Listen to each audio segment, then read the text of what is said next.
Hi everyone, it's Louisa, your love attraction coach. I'm here today to talk about myself and what made me get into this. And it's something I've been wanting to do for years. I just wasn't able to do it because I had a lot of things distracting me at the time. And I guess the timing wasn't right. I was working on my careers, my businesses, working on having children because I did a whole journey, IVF process because I wanted to have a family. So I went and did that. And so now here I am. The last 5 years, I wasn't dating anybody. I was focusing on myself, and it was really hard for me to find somebody that was my twin soul, my mirror soul, my connection, like my person, And I was like, you know what? I don't really need it. I'm content with my life. I have my businesses. I'm making my money. I have my children. I have my home. I'm able to live life. I wasn't focused on that because every time I did try to get into a relationship and working with things, it didn't work out. And that was all before I knew about the law of attraction and the law of assumption and all those things like that. So it's like I fed into the 3D. So whatever my partner at the time told me, I would just replay what they told me in my head. And that's why the relationships didn't go the way I wanted it to, because whatever I was thinking, good or bad, came to pass.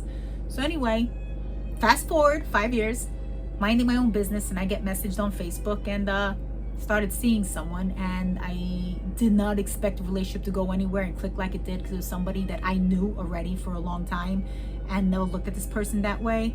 But yeah, we ended up just clicking, and the relationship was going actually very, very well, and the chemistry between me and my specific person is phenomenal. It's just that this person's older, and I guess having children isn't something that they ever wanted, and it wasn't something they ever thought they would have. So they tried to make it work, and unfortunately they said they don't want to deal with the children, and the relationship didn't go anywhere. And instead of me being strong and powerful and affirming and doing everything that I should be doing, because obviously this is what I'm here for, and I know affirmations do work and manifestations do work, but I did let the 3D interfere. And yeah, so now I have to decide if I want to put all the work into this relationship and bring this person back because of how everything ended. And in my last video that I posted, I went into the relationship. I may have been rambling because I'm new to this and I'm not as polished as all the other coaches yet. I will be polished, okay? I just got to get very comfortable in front of the camera. So yeah. So basically now I have to rise from the ashes like the phoenix and rebuild myself, and have to work on my self-concept more. Before this person had a phenomenal self-concept, okay? I always knew that I did well. I'm beautiful, I'm smart, I'm successful. Anything I put my mind to, I got it. If I wanted businesses, I just thought about it, pictured the businesses, they came across. I wanted to have children, pictured myself being pregnant, having children, being a mother, all that stuff. Everything came to pass. Believe me, you could have what you want. It's just the way you think and your mindset. And my relationship could be where I wanted to be too if I put that effort into it. But unfortunately, when I'm being told, like, I don't want to be bothered with your kids, this is not what I want, it's all I was repeating in my head. I was letting the 3D get to me. Are you kidding me? But I'm only human. I'm like the rest of you. So I'm hurting and I'm trying to heal from this. So I want to do this journey with you guys. That's part of the reasons pushing me to do this YouTube, because I tried to do it 5 years ago, but at that time I guess I didn't want to be that open and talk about myself. I figured I don't want people in my business. Nobody needs to know my business. But at this point, I don't freaking care anymore. Because if I tell someone my story, if I could help one person or 1,000 people or 1,000,000 people, because I want to get there, I want to get there, okay? So as long as I could help someone and let them know what they're experiencing, they're not alone, because I've done it all, okay, with this relationship, okay? Went from being passionate, everything beautiful and everything like that, and then us splitting up, and instead of me being a strong person, I did the wrong thing, and I ended up chasing and made myself look pathetic. And I chased, called, showed up at the house, sent numerous voicemails and text messages, like ridiculous, okay? When I know not to do this, because when you chase, it lowers the attraction and they don't want it. You're pushing them further away. It's like if you're running after something, someone's just gonna run. You want them to stay where they are. You want them to miss you, not make them think that you're crazy, okay? And I'm far from crazy, just I was in love and my heart's broken and I wasn't thinking rationally. I wanted to fix the situation on the spot and not lose months in sitting here now that I have to put all the work in there, and I have to affirm 3 times a day. I have to visualize, I have to sit there and do what Neville says at night and do my sats and sit there and picture everything and put the whole vision on loop and keep doing it. But you have to do it in a state where you're falling asleep, where you're half awake and, you know, falling in that sleep area, not when you're fully conscious. You want your subconscious to be able to put the imaging, that the visualization on loop and have that. So it's a lot of effort, which I'm going to do. Okay, because when we first split up, because the first time was with the kids was just something minor, it was only 2-3 weeks we were split up, I freaking affirmed that shit. Okay, I sat there and I was thinking to myself that, oh, that's my specific person is gonna come back, my specific person loves me, my specific person can see how great the kids are. But I went and chased to and told the person how great the kids are and everything like that you're making a mistake leaving this and that. And yeah, so I got my specific person to come back once, but then months later we go through this process again. I'm like, do I really want to sit there and affirm, make a vision board, sit there and do my sats, sit there and do my affirmations all day long if the person's gonna leave me again? But I shouldn't think like that. I need to get rid of the old story and focus on the new story.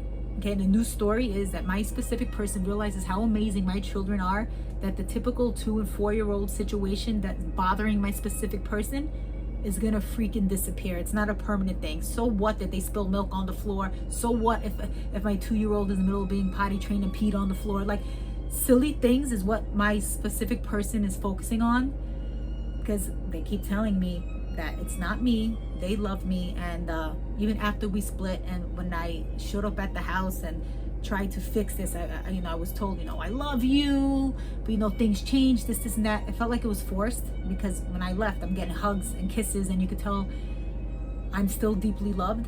Okay, but this person's just afraid to make the big changes and is probably afraid that the kids are going to hinder my SP's life, which they're not. It's only going to enhance the life. It's just it's a change. You pursued me knowing I have children, and you shouldn't just bounce. But it is what it is. So one of the last times that we spoke after we split up, I was told that I will always love you.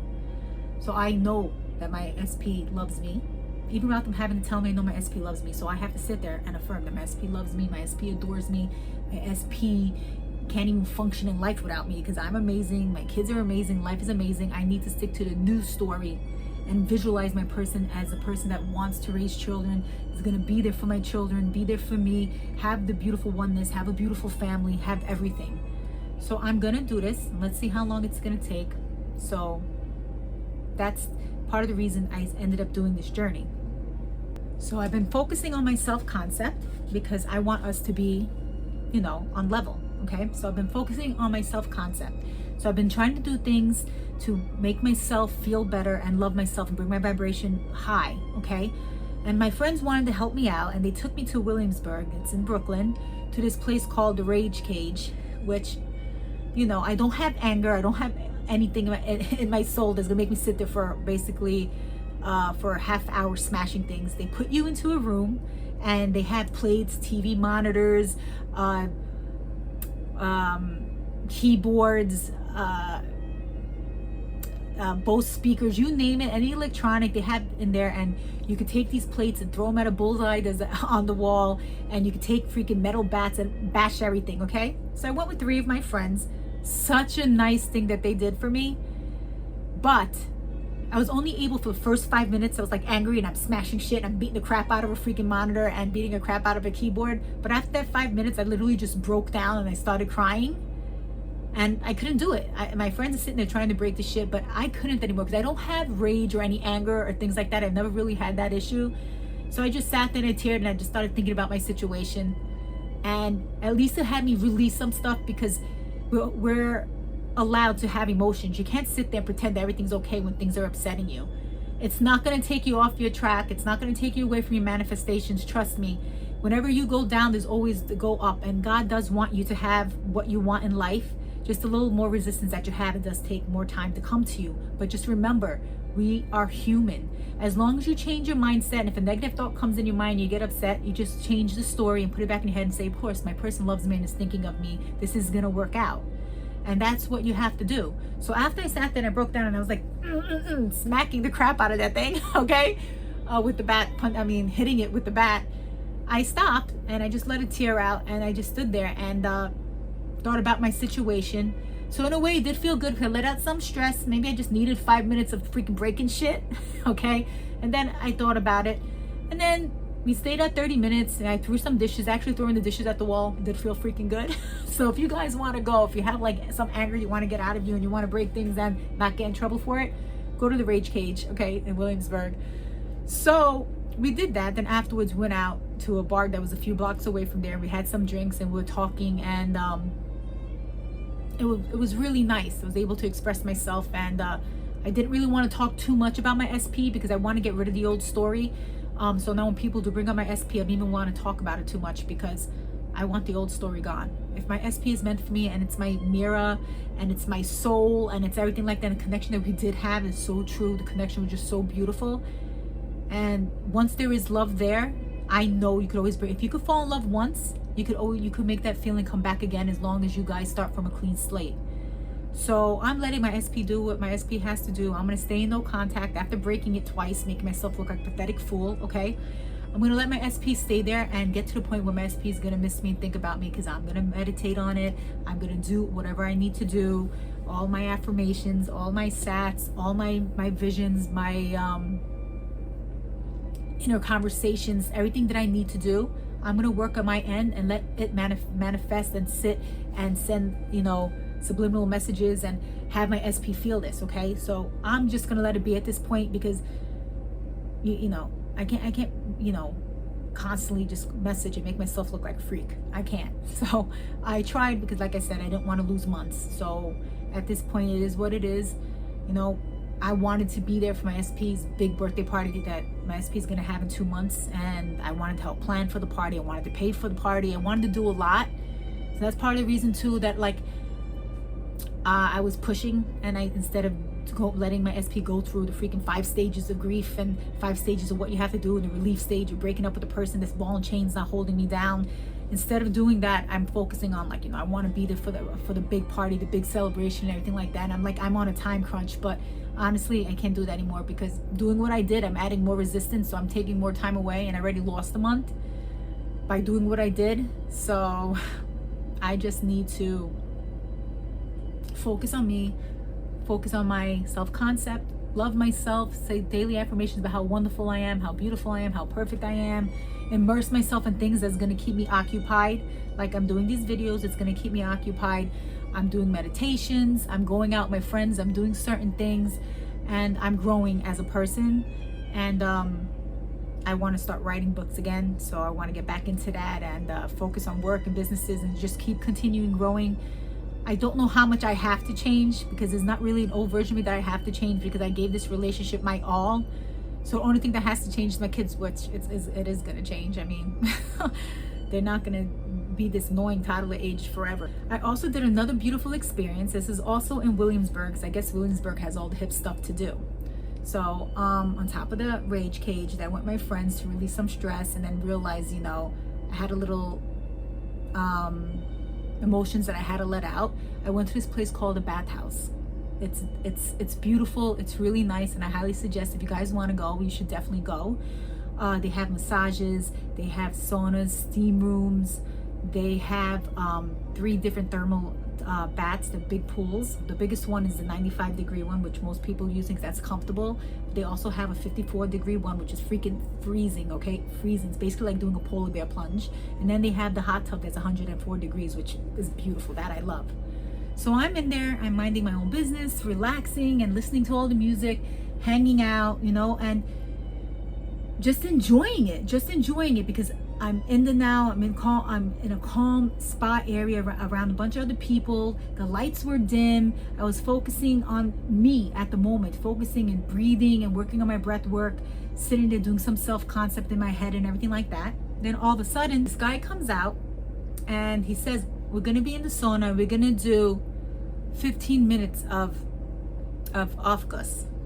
So Afghans, basically, it's an aromatherapy ritual that they do, that they put all these essential oils in the sauna. So you know how they have in the front of the sauna the 2 big bowls that they have the hot stones in there where they pour the water on to make the steam. Well, they put the essential oils in there, and one scent he put in there was grapefruit, and the other scent that he put in there was like lavender and citrus and everything like that, just to make the room smell beautiful, okay? So while he does this, he's a master of this, okay? So he's in the front of the room, and he's dancing, because it's a dance ritual. So he takes it, he had a big towel, and he's just moving it around and waving it and doing all these cool little moves with it. And he's taking the towel and he's basically hitting over the smoke that's coming up over the hot stones to make the room fill with that aroma, okay? And the music that he plays is a nice relaxing music. It's just instrumental, and he picks different, I guess, countries and different parts. Today he picked the country of Sweden, so he picked Swedish music, which was really nice. So you either watch him for the 15 minutes and you still get into a meditative state, because that's the point of this. You get into a meditative state, and while you're watching him, and you get hypnotized basically watching him dancing, doing everything, and it's all breath work. You inhale, hold your breath, exhale, and everything like that to calm your body, and you watch him, and you see him doing that. And the more you inhale the aroma, it's really good. Or you could take, you know, the other route and just sit back and close your eyes and meditate also, and visualize and see what you want to do. So I did a mixture of both in the 15 minutes. I watched him for a few minutes, then I closed my eyes and I put myself in a nice meditative state, and I relaxed as I'm inhaling the smell and everything like that. It really made me feel so good. So it was just really nice. I sat there and enjoyed the experience. So I was closing my eyes. I did a little bit, some more self-concept of talk in the conversations. I also brought in my SP being there, and also doing a conversation for my SP, how much they love and adore me, they miss me, know that they're thinking about me all the time. And it was really nice to be there in the presence of my SP while I was doing that. So after doing this, once we were done with the 15 minutes, he said that once we leave the sauna, we had to go do a cold plunge into the pool. So that's the one that was 54 degrees. Because when you do this, you experience such a thermal shock that it releases all this adrenaline that's in your body. And they want you to release this adrenaline. So once you release it, it starts bringing you down. And then you get into a little bit of a state of relaxation. So then after that, they want you to put yourself into a warm pool, to relax yourself in a warm pool, or put yourself in a hammock, or lay on the stones, whatever they had there, so you could release all this endorphins that you have, the happy hormone, which was beautiful. So after doing all this and being in that state, and then doing the plunge, and then going into the warm bath to release everything and feel those endorphins and get into that happy state, I really felt like I needed it, and it was a great experience. So part of my healing journey through this whole process, I want to go to places like this. I need to get myself more out there and do things that I'm gonna immerse myself and keep myself busy and keep myself occupied. So whenever I'm not affirming, and whenever I'm not doing my my rituals to get my SP back, I need to do other things too, because you can't obsess on it. You can't talk about it and think about it all day long. You just basically have to do it in the morning, the afternoon, and night. And then if you do have thoughts that you dwell upon your SP or your current situation, everything like that, just throw yourself off. Be like, that's not true. My person loves me, and everything like that. So I just basically wanted to tell you about my experience, and see you guys next time in another video, and I'll talk more about law of attraction and law of assumption, and and everything like that. Just have a great day, and thanks for being a friend, and take care. Ciao.